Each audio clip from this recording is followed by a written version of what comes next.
మంత్రి నారాయణ కుటుంబ సభ్యులకు మంత్రివర్గ సహచరులు పలువురు ప్రముఖులు సంతాపం తెలిపారు.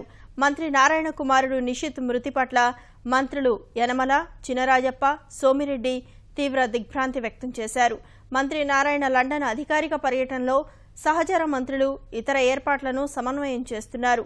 నటుడు, జనసేన అధినేత పవన్ కళ్యాణ్తో పాటు పలువురు తెలంగాణ మంత్రులు నారాయణ కుటుంబ సభ్యులను కలిసి సంతాపం తెలిపారు.